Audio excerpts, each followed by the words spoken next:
Okay, so take two on this video. It has to be less than 15 minutes for me to upload it because I don't have a phone number or service on my phone. Alright, so let's go back. 2019, I got hurt at work, working for Southbound and Down, Sean Castle. I couldn't walk. First 3 months of 2020, I ended up staying with my brother-in-law through my sister Amanda's mother in a cabin out in the middle of the woods by a lake for like 3 months. I couldn't walk.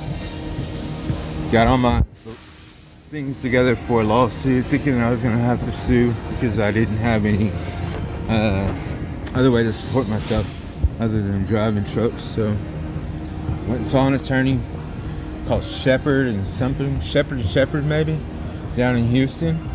Took him all the paperwork, sent a doctor for him, and then I went back to Louisiana, seen my doctor there at LSU Hospital. It was just a state-run hospital. I didn't have any money, so after that, I took a job. Actually, I was in contact with my brother Alex the whole time. I just sent him the contact list from my old employer in Southbound and Down. And he started sending me money for groceries a couple times, maybe 2 times. Sent me like $100 to get food because I couldn't get EBT in Louisiana. Even though I was unemployed, hurt, and I paid him all my shit. Anyway, I went back to work at a company out of Phoenix, Arizona. It was a flatbed company. I couldn't physically do the work because of my back, so I ended up having to take a week off of work after about 3 months of working, and had to take like a week off. And then I got a job offer out of a company out of Chicago called Bond Transit, and I took that job. I slept on my brother's floor in Houston, Jonathan. And when I went to work at this company, I flew out of Houston to Chicago, took the job. When I took this job, I met a lot of people that know my family, I guess. My brother was in contact, and they were knowing that my mother just died. I was going through depression too, with my leg being hurt and all that. It was pretty heavy. Also went through a breakup. It was 3 or 4 different things all at once. My father was dying as well. I took this job, ended up thinking it was a pretty good gig. I thought it was pretty good. My stepfather had already started seeing some other woman that was a drug addict, methamphetamines and weed and all of this, cigarettes, smoked, did drugs, all this stuff in my mother's home.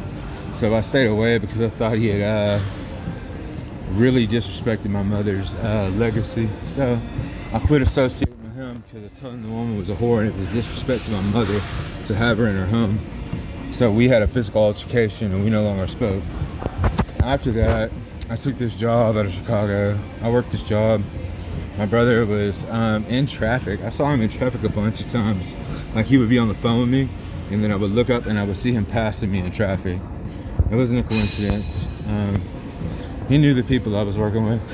I also seen my stepfather also in a truck stop, which was random because he didn't drive trucks at the time. Not that I was aware of. He didn't have my phone number either. These people were gang stalking me. So I was encouraged by my safety guy, Jamie, that if I didn't see this therapist that he had in mind, named Leanne, then he was no longer going to let me work. So I had to go see this woman. I wrote down on a piece of paper something I signed, said that if I told her in a text that I was suicidal or had any intention to hurt myself, she could have me committed. It was not a power of attorney, and it was not a conservatorship. It wasn't nothing like that. So I read the paperwork. It wasn't. So continued to talk with her through text. That was it. Just through text. She was encouraging me to be quit habits and stuff like that. So I ended up quitting smoking with my brother influencing me too. He kind of made me feel like if I didn't quit smoking, something bad was going to really happen to me. Like life-threatening, life-altering type of shit. So I did. And when I did that, the woman Leanne told me to create like a Bitcoin account. So I did, and I wasn't gonna put any money in it, so I didn't understand why. And then after that, she told me to pick up a hitchhiker, and she asked me which one I got. Like, she knew where I was when I was there, and she knew the people that were walking that day. And so I picked one up. I don't remember his name. My brother said his partner's name was Black, and the guy I picked up was really black. He was out of Memphis. The company Bond Transit has the guy's ID. They made me give them a picture of his ID for insurance purposes, so it did. After I got an email, about 2 weeks after I had this guy on my truck, I got an email to drop this lawsuit, and I did because I was physically feeling better, and I didn't want to cause any problems for my friend. Because Sean was my friend. I felt like he was really close to me. He was a good person. I didn't want to complicate his life because I had a physical injury. And I felt better, so I felt better. And I was working, and I had money going in the bank. I was not doing anything bad habit-wise, so I felt good.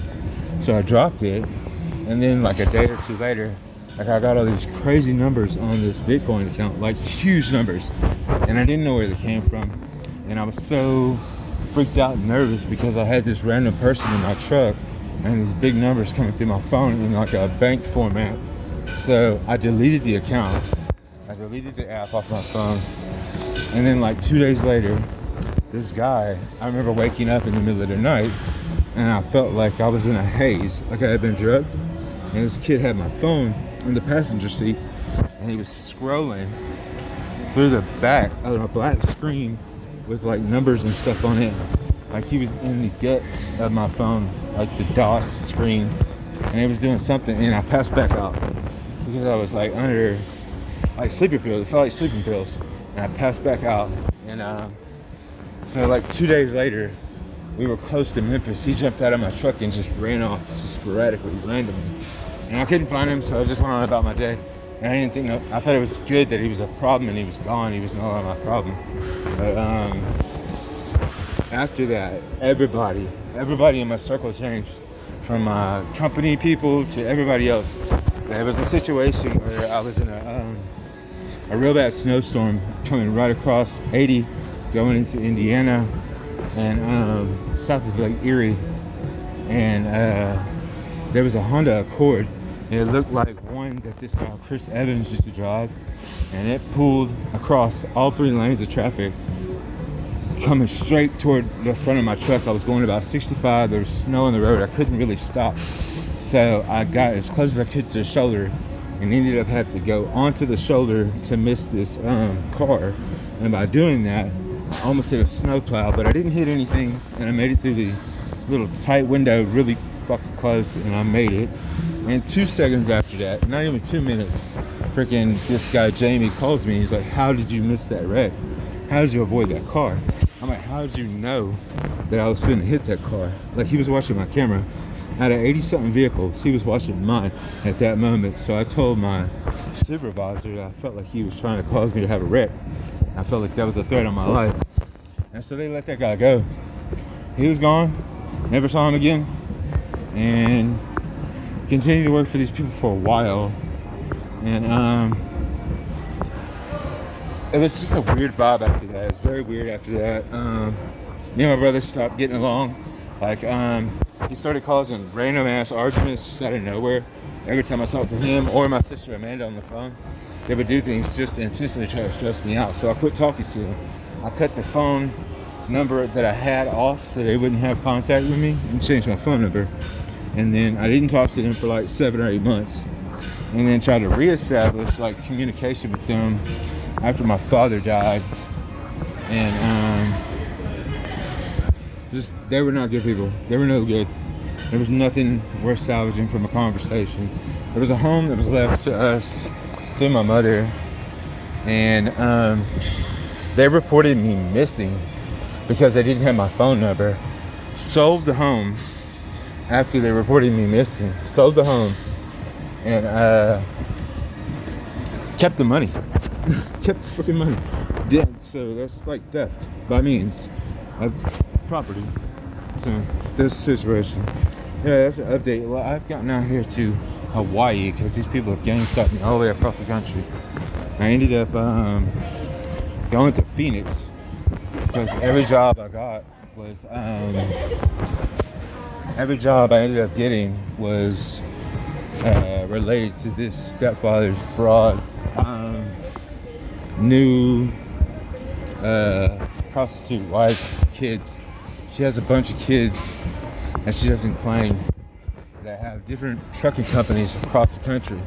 And they're recruiting me to these companies, and then they fired me after like a week and a half and didn't pay me just to mess up my DAC report and my MVR so they can put themselves on the MVR and the DAC so they can discredit my my work history. So then,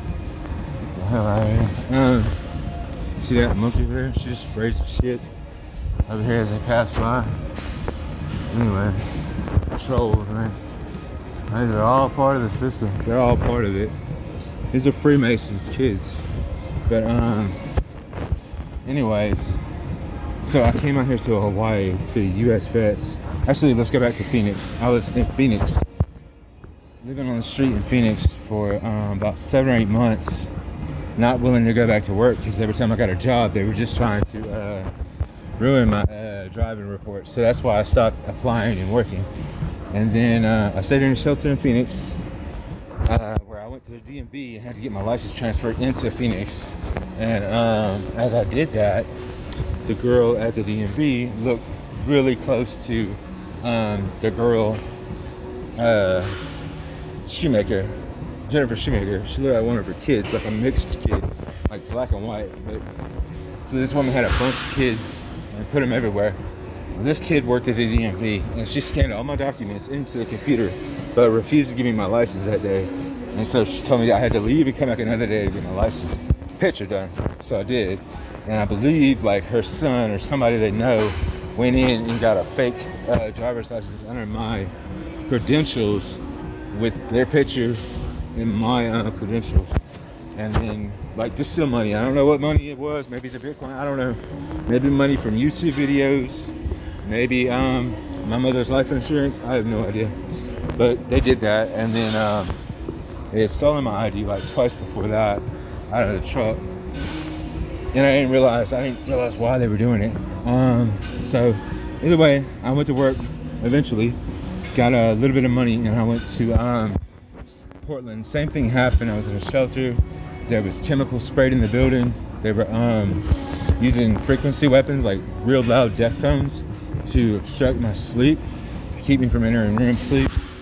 And so I ended up leaving there and coming out here to Hawaii because my brother's out here. I thought it would be a safe place, but it's not.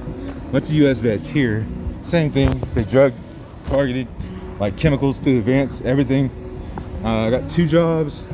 Ended up getting enough money to leave, and they fired me. My brother Alex was trying to make me leave here because he doesn't want me here because he's a Mason as well. And so I what do you call it? I started going to the police, and when I went to the police, reported that dude Chris Shoemaker, my stepdad's new stepson, had showed up here, and his brother got put in a room with me. He faked his death. This kid got put in a room with me at US Fest, which was strange because I don't know these people. They don't have my phone number, no way to contact me. They've been stalking me through my devices and emails, and the fact the gyms that I go to, all this shit. So either way, I ended up getting sexually assaulted at US Vets. They put me under anesthesia in the room I was sleeping in. They had a window unit, had anesthesia in it. 7 minutes after I was in the room, I fell asleep. And when I woke up, I had been assaulted, beaten, also in the stomach, and then had one of my testicles damaged too, which I couldn't get no medical treatment for it. So ended up leaving there, and I'm sleeping in a tent now. So that's the rundown. That's the up-to-date version. The police won't help. 5 hospitals wouldn't help. All the people at the hospitals look right like the people that were in US Vets. These people are all their children, and they're all related, and it's all a cult, and they're all ganged up working against me. So that's where we're at. That's where I'm at right now. Safe place for me to be is outside in a tent under a camera at the state building until I can leave here. But I mean, it'll be the same thing if I leave here. So that's the deal. Update. disclosure for my records, I'm not suicidal or anything like that. So.